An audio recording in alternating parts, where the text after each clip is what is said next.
Hello বন্ধুরা, সবাইকে good morning জানিয়ে আরেকটা ব্লগ দেখুন। আমার ঘরগুলো না ভীষণ, বিছানার চাদর টাদরগুলো নোংরা হয়ে গেছে, তাই ঘরগুলো গোছাতে চলে আসলাম। এই দেখুন, প্রথমেই সকালেই উঠে আমি স্টার্ট করে দিয়েছি ঘরের কিছু কাজ।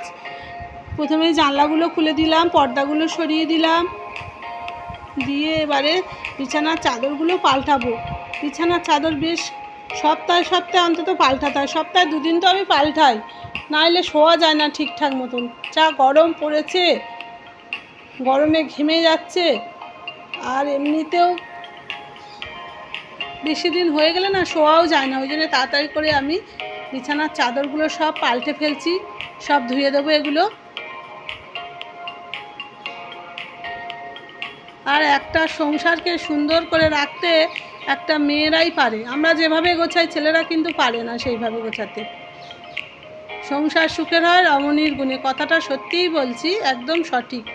আর এই দেখুন, আমি ভালো করে চাদরটা তুলে ঝাঁটা দিয়ে ভালো করে ঝেড়ে নিলাম, নাহলে পিঁপড়ে থাকে, নোংরা থাকে, ধুলো নোংরা দিয়ে। এবার কাঁচা চাদরটাকে পাচ্ছি, তোষকটাকেও ঠিকঠাক করে নিলাম, একটু সরে গেছিলো, দিয়ে এবার কাঁচা চাদরটা পাচ্ছি। তাতে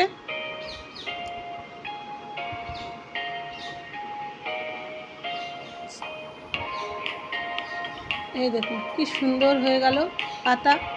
মনে হচ্ছে যেন এবার একটু শুই আরাম করে। কি ভালো লাগছে দেখতে।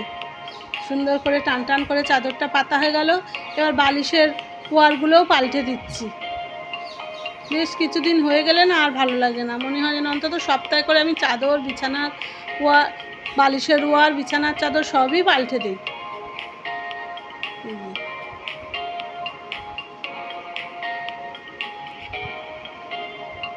আলনাগুলোও অগোছালো হয়ে যায়, সেগুলোও গুছিয়ে ফেলছি।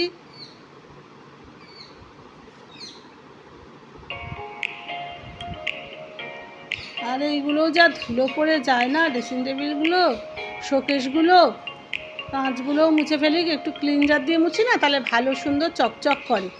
আর ধুলোগুলোও কোনো কিছু নোংরা টোংরা পড়লে সঙ্গে সঙ্গে উঠে যায়। মেয়েদের সকাল থেকে শুরু, সেই রাত পর্যন্ত। সকালে উঠেই টিফিন করা, তারপর দুপুরের রান্না, তারপর ঘর দোয়ার গোছানো, আবার সন্ধেবেলায় কিছু বানানো, তারপরে আবার রাতের রান্না, তারপরে শোয়ার আগে বিছানাগুলো গোছানো, বিছানা ঝাড়া, তারপর শোয়া।